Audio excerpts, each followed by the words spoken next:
Hi hello friends, ಎಲ್ಲರಿಗೂ ನಮಸ್ಕಾರ. ನಾನು ಸುವರ್ಣ. ಇವತ್ತು ನಾನು ರಾಗಿ ಹಿಟ್ಟಿನಿಂದ ಕೇಕ್ನ ಮಾಡ್ತಾ ಇದ್ದೀನಿ. ಇದು ತುಂಬಾ ಹೆಲ್ತಿಯಾಗಿರುತ್ತೆ, ತುಂಬಾ ರುಚಿಯಾಗಿರುತ್ತೆ. ಇದೊಂದು ಸತಿ ನೀವು ಮನೆಯಲ್ಲಿ ಟ್ರೈ ಮಾಡಿ, ತುಂಬಾ ಚೆನ್ನಾಗಿರುತ್ತೆ. ಈ ಮಕ್ಕಳಿಗಂತೂ ತುಂಬಾ ಇಷ್ಟ ಆಗುತ್ತೆ ಮತ್ತು ಹೆಲ್ತಿಯಾಗೂ ಇರುತ್ತೆ. ಇದು ಹೇಗೆ ಮಾಡೋದನ್ನು ತೋರಿಸ್ತೀನಿ ಬನ್ನಿ. ನಾನು ಇವಾಗ ಒಂದು ಬೌಲ್ನ ತೊಗೊಂಡು ಅರ್ಧ ಕಪ್ನಷ್ಟು ನಾನು ಮೊಸರನ್ನ ಹಾಕೋತಾ ಇದ್ದೀನಿ. ನೀವು ಮೊಸರು ಇಲ್ಲ ಅಂತಂದರೆ ನೀವು ನಿಂಬೆಹಣ್ಣಿನ ರಸ ಬೇಕಾದರೂ ಹಾಕೋಬೋದು. ಇವಾಗ ನಾನು ಹಾಫ್ ಕಪ್ನಷ್ಟು ನಾನು ಆಯಿಲ್ನ ಹಾಕೋತಾ ಇದ್ದೀನಿ. ಹಾಕ್ಕೊಂಡು ನಾನು ಮಿಕ್ಸ್ನ ಮಾಡ್ತಾ ಇದ್ದೀನಿ. ಸ್ವಲ್ಪ ಚೆನ್ನಾಗಿ ನಾವು ಮಿಕ್ಸ್ನ ಮಾಡ್ಕೋಬೇಕಾಗತ್ತೆ. ಮತ್ತು ಇವಾಗ 1 ಸ್ಪೂನಷ್ಟು ನಾನು ವೆನಿಲಾ ಎಸೆನ್ಸ್ನ ಹಾಕ್ಕೊಂಡು ಮಿಕ್ಸ್ನ ಮಾಡ್ಕೋತಾ ಇದ್ದೀನಿ. ಎಲ್ಲನೂ ಚೆನ್ನಾಗಿ ನಾವು ಅದನ್ನು ಕೂಡ್ಕೋವರೆಗೂ ನಾವು ಮಿಕ್ಸ್ನ ಮಾಡಬೇಕಾಗತ್ತೆ. ಇವಾಗ ನೋಡಿ 1 ಕಪ್ನಷ್ಟು ನಾನು ಬೆಲ್ಲನ ತೊಗೊಂಡಿದ್ದೀನಿ. ಬೆಲ್ಲ ತೊಗೊಳ್ಳೋದ್ರಿಂದ ತುಂಬಾ ಟೇಸ್ಟಿಯಾಗಿರುತ್ತೆ ರಾಗಿ ಕೇಕು. ಮತ್ತು ಬೆಲ್ಲ ಹಾಕ್ಕೊಳ್ಳೋದ್ರಿಂದ ತುಂಬಾ ಹೆಲ್ತಿಗೆ ಒಳ್ಳೆಯದು. ಅದಕ್ಕೆ ನಾನು ಬೆಲ್ಲನ ತೊಗೊಂಡಿದ್ದೀನಿ 1 ಕಪ್ನಷ್ಟು. ಇವಾಗ 1 ಕಪ್ನಷ್ಟು ನಾನು ರಾಗಿ ಹಿಟ್ಟನ್ನ ಹಾಕ್ಕೊಂಡು ಮತ್ತು ಹಾಫ್ ಕಪ್ನಷ್ಟು ನಾನು ಗೋಧಿ ಹಿಟ್ಟನ್ನ ತೊಗೊಂಡಿದ್ದೀನಿ, ಅದನ್ನೂ ಹಾಕ್ಕೊಂಡಿದ್ದೀನಿ. ಮತ್ತು ಹಾಫ್ ಕಪ್ನಷ್ಟು ನಾನು ಮಿಲ್ಕ್ ಪೌಡ್ರನ್ನ ಹಾಕ್ಕೊಂಡು ಇವಾಗ 1 ಸ್ಪೂನಷ್ಟು ನಾನು ಬೇಕಿಂಗ್ ಸೋಡಾ ಮತ್ತು 1 ಸ್ಪೂನಷ್ಟು ಬೇಕಿಂಗ್ ಪೌಡ್ರನ್ನ ಹಾಕ್ಕೊಂಡು ಇವಾಗ ನಾನು ಮಿಕ್ಸ್ನ ಮಾಡ್ಕೋತಾ ಇದ್ದೀನಿ. ನಾವು ಎಷ್ಟು ಚೆನ್ನಾಗಿ ಮಿಕ್ಸ್ನ ಮಾಡ್ಕೋತೀವಿ ಅಷ್ಟು ಚೆನ್ನಾಗಿ ಕೇಕು ಸಾಫ್ಟಾಗಿ ಸ್ಪಾಂಜಿಯಾಗಿ ಬರುತ್ತೆ. ಅದಕ್ಕೆ ನಾನು ಒಂದೇ ಡೈರೆಕ್ಷನಲ್ಲಿ ನಾನು ಮಿಕ್ಸ್ನ ಮಾಡ್ಕೋತಾ ಇದ್ದೀನಿ, ಚೆನ್ನಾಗಿ ಕುದಿಸ್ಕೋತಾ ಇದ್ದೀನಿ. ಇವಾಗ ನಾನು 1 ಕಪ್ನಷ್ಟು ಹಾಲನ್ನ ತೊಗೊಂಡಿದ್ದೀನಿ. 1 ಕಪ್ನಷ್ಟು ಹಾಲನ್ನ ನಾನು ಪೂರ್ತಿಯಾಗಿ ಹಾಕ್ಕೊಳ್ಳೋದಿಲ್ಲ, ಸ್ವಲ್ಪ ಸ್ವಲ್ಪಗೆ ಹಾಕ್ಕೊಂಡು ನಾನು ಚೆನ್ನಾಗಿ ಮಿಕ್ಸ್ನ ಮಾಡ್ಕೋತಾ ಇದ್ದೀನಿ. ನೋಡಿ, ಹಾಲು ಸ್ವಲ್ಪ ಸ್ವಲ್ಪನೇ ಹಾಕ್ಕೊಂಡು ನಾನು ಮಿಕ್ಸ್ನ ಮಾಡ್ಕೋತಾ ಇದ್ದೀನಿ. ನೋಡಿ, ಹಿಟ್ಟು ಎಲ್ಲನೂ ಚೆನ್ನಾಗಿ ಕೂಡ್ಕೋಬೇಕು, ಅಷ್ಟು ಚೆನ್ನಾಗಿ ನಾವು ಮಿಕ್ಸ್ನ ಮಾಡ್ಕೋಬೇಕಾಗತ್ತೆ.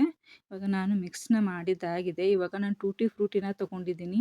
ನೀವು ಟೂಟಿ ಫ್ರೂಟಿ ಹಾಕ್ಕೊಳ್ಳೋದ್ರಿಂದ ಅದರ ಟೇಸ್ಟ್ ಇನ್ನೂ ಜಾಸ್ತಿ ಆಗುತ್ತೆ. ಮತ್ತು ಅದು ನಾವು ಕೇಕ್ ತಿನ್ನುವಾಗ ಅದು ಬಾಯಲ್ಲಿ ಸಿಕ್ಕರೆ ಅದು ತುಂಬಾ ರುಚಿ ಕೊಡುತ್ತೆ ಟೂಟಿ ಫ್ರೂಟಿ. ಅದಕ್ಕೆ ನಾನು ಟೂಟಿ ಫ್ರೂಟಿನ ಹಾಕ್ಕೊಂಡಿದ್ದೀನಿ. ಇವಾಗ ನೋಡಿ, ನಾನು ಮಿಕ್ಸ್ನ ಮಾಡ್ಕೊಂಡಿದ್ದಾಗಿದೆ.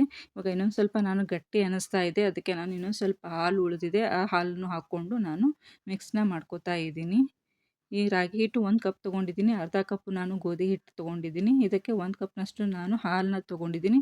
ಇಷ್ಟು ಹಾಲು ಸಾಕಾಗುತ್ತೆ. ಇವಾಗ ಮಿಕ್ಸ್ ಮಾಡ್ಕೊಂಡಿದ್ದಾಗಿದೆ. ಇವಾಗ ನಾನು ಇನ್ನೊಂದು ಅಲ್ಯೂಮಿನಿಯಂ ಪಾತ್ರೆನ ತೊಗೊಂಡು ಅದಕ್ಕೆ ಆಯಿಲ್ನ ಹಚ್ಬಿಟ್ಟು ಮತ್ತು ಅದಕ್ಕೆ ಮೈದಾ ಹಿಟ್ಟನ್ನ ಹಾಕಿಬಿಟ್ಟು ಸವರಿಬಿಟ್ಟು ನಾನು ಇವಾಗ ಕೇಕ್ ಬ್ಯಾಟರನ್ನ ಹಾಕೋತಾ ಇದ್ದೀನಿ. ನೋಡಿ, ಕೇಕ್ ಬ್ಯಾಟರನ್ನ ಹಾಕ್ಕೊಂಡಿದ ಮೇಲೆ ನಾನು ಟೂಟಿ ಫ್ರೂಟಿನ ಮೇಲ್ಗಡೆ ಹಾಕೋತಾ ಇದ್ದೀನಿ.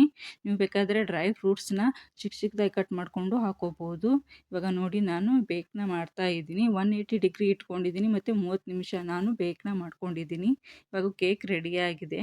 ನೋಡಿ, ಕೇಕು ತುಂಬಾ ಚೆನ್ನಾಗಿ ಬಂದಿದೆ, ಸ್ಪಾಂಜಿಯಾಗಿ ಬಂದಿದೆ ಮತ್ತು ತುಂಬಾ ಸಾಫ್ಟಾಗೂ ಇರುತ್ತೆ. ಇವಾಗ ನೋಡಿ, ನಾನು ಮೇಲ್ಗಡೆ ನಾನು ಸ್ವಲ್ಪ ತಟ್ಕೋತಾ ಇದ್ದೀನಿ. ಸ್ವಲ್ಪ ಆರಿದ ಕೂಡಲೇ ಒಂದು 10 ನಿಮಿಷ ಆರಲು ಬಿಡಬೇಕು, ಆಮೇಲೆ ನೀವು ಕೇಕ್ನ ತಕ್ಕೋಬೇಕಾಗುತ್ತೆ. ಇವಾಗ ನೋಡಿ, ವಿಡಿಯೋದಲ್ಲಿ ನೀವು ನೋಡ್ತಾ ಇರ್ಬೋದು, ಚಾಕ್ಲೇಟ್ ಕೇಕ್ ಥರನೇ ಕಾಣಿಸ್ತಾ ಇದೆ. ನಾನು ಇದಕ್ಕೆ ಕೋಕೋ ಪೌಡ್ರನ್ನು ಹಾಕ್ಕೊಂಡಿಲ್ಲ. ಕೋಕೋ ಪೌಡ್ರ್ ಹಾಕ್ಕೊಳ್ಳದೇನೆ ನಾವು ಚಾಕ್ಲೇಟ್ ಕೇಕ್ನ ಈ ಥರ ನಾವು ರಾಗಿ ಹಿಟ್ಟಿನಿಂದ ಮಾಡ್ಕೋಬೋದು.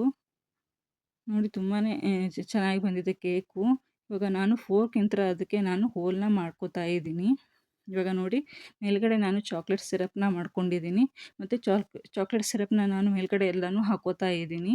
ನಾನು ಹಿಂದಿನ ವಿಡಿಯೋದಲ್ಲಿ ವೆನಿಲಾ ಕೇಕ್ ಮಾಡಿದ್ನಲ್ಲ, ಅಲ್ಲಿ ಚಾಕ್ಲೇಟ್ ಸಿರಪ್ನ ನಾನು ಮಾಡಿದ್ದು ತೋರಿಸಿದ್ದೆ.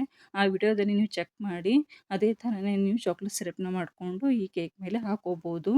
ನಾನು ಇಲ್ಲಿ ನಾನು ಡೈರಿ ಮಿಲ್ಕ್ ಚಾಕ್ಲೇಟ್ನ ಬಳಸಿಲ್ಲ. ನಾನು ಡಾರ್ಕ್ ಚಾಕ್ಲೇಟ್ನ ಬಳಸಿಬಿಟ್ಟು ನಾನು ಚಾಕ್ಲೇಟ್ ಸಿರಪ್ನ ಮಾಡಿಕೊಂಡು ಇವಾಗ ಅದರ ಮೇಲೆ ಚೆನ್ನಾಗಿ ನಾನು ಸ್ಪ್ರೆಡ್ನ ಮಾಡ್ತಾ ಇದ್ದೀನಿ. ನೋಡಿ, ನೀವು ಚಾಕ್ಲೇಟ್ ಸಿರಪ್ನ ಎಷ್ಟು ಹಾಕೋತೀರಾ ಅಷ್ಟು ಇನ್ನೂ ರುಚಿ ಜಾಸ್ತಿ ಆಗುತ್ತೆ ಕೇಕ್ದು. ನೋಡಿ, ಮೇಲ್ಗಡೆ ನಾನು ಇವಾಗ ಗೋಡಂಬಿನ ಚಿಕ್ಕ ಚಿಕ್ಕದಾಗಿ ಕಟ್ ಮಾಡಿಕೊಂಡು ಅದನ್ನು ಹಾಕೋತಾ ಇದ್ದೀನಿ. ನೀವು ಡ್ರೈ ಫ್ರೂಟ್ಸ್ ಬೇಕಾದರೂ ಚಿಕ್ಕ ಚಿಕ್ಕದಾಗಿ ಕಟ್ ಮಾಡಿಕೊಂಡು ಡ್ರೈ ಫ್ರೂಟ್ಸ್ನೂ ಹಾಕೋಬೋದು, ಇನ್ನೂ ಚೆನ್ನಾಗಿ ಟೇಸ್ಟ್ ಕೊಡುತ್ತೆ. ನೋಡಿ, ಇದಂತೂ ಮಕ್ಕಳಿಗೆ ತುಂಬಾ ಇಷ್ಟಪಟ್ಟು ತಿಂತಾರೆ. ಇದು ಒಂದು ಸತಿ ಟ್ರೈ ಮಾಡಿ ನೋಡಿ, ನೀವೇ ಹೇಳ್ತೀರಾ ಇದು ತುಂಬಾ ಚೆನ್ನಾಗಿತ್ತು ಕೇಕು ಅಂತ. ಅಷ್ಟು ಚೆನ್ನಾಗಿರುತ್ತೆ ಮತ್ತು ತುಂಬಾ ಹೆಲ್ತಿಯಾಗಿರುತ್ತೆ. ಇದು ರಾಗಿ ಹಿಟ್ಟಿನಿಂದ ಮಾಡಿದ್ರಿಂದ ಮಕ್ಕಳಿಗೆ ಕೊಡೋದಕ್ಕೆ ಏನೂ ತೊಂದರೆ ಇಲ್ಲ, ಅಷ್ಟು ಚೆನ್ನಾಗಿರುತ್ತೆ. ಇವಾಗ ಕೇಕ್ನ ನಾನು ಕಟ್ ಮಾಡಿ ತೋರಿಸ್ತಾ ಇದ್ದೀನಿ, ಎಷ್ಟು ಸ್ಪಾಂಜಿಯಾಗಿ ಬಂದಿದೆ, ಎಷ್ಟು ಸಾಫ್ಟಾಗಿ ಬಂದಿದೆ ಅಂತ. ಇವಾಗ ನೀವೇ ನೋಡ್ತಾ ಇರ್ಬೋದು, ವಿಡಿಯೋದಲ್ಲಿ ನಾನು ಕಟ್ ಮಾಡ್ತಾ ಇದ್ದೀನಿ, ನಿಮಗೆ ಗೊತ್ತಾಗ್ತಾ ಇರ್ಬೋದು ಅದು ಕೇಕ್ ಎಷ್ಟು ಸಾಫ್ಟಾಗಿ ಬಂದಿದೆ ಅಂತ. ಇವಾಗ ನೋಡಿ ಕೇಕ್‌ನ ನಾನು ತೆಗೆದ್ಬಿಟ್ಟು ತೋರಿಸ್ತಾ ಇದ್ದೀನಿ. ನೋಡಿ ನೀವೇ ನೋಡ್ತಾ ಇರ್ಬೋದು ಎಷ್ಟು ಸಾಫ್ಟಾಗಿ ಸ್ಪಾಂಜಿಯಾಗಿ ಬಂದಿದೆ ಅಂತ. ಇದು ರಾಗಿ ಹಿಟ್ಟಿನಿಂದ ಮಾಡಿದ್ದೀವಿ ಅಂತ ಅನಿಸೋದೇ ಇಲ್ಲ. ಅಷ್ಟು ಚೆನ್ನಾಗಿ ಬಂದಿರುತ್ತೆ ಇದು ಕೇಕು. ನೋಡಿ ತುಂಬಾ ಹೆಲ್ದಿ ಕೇಕ್ ಇದು.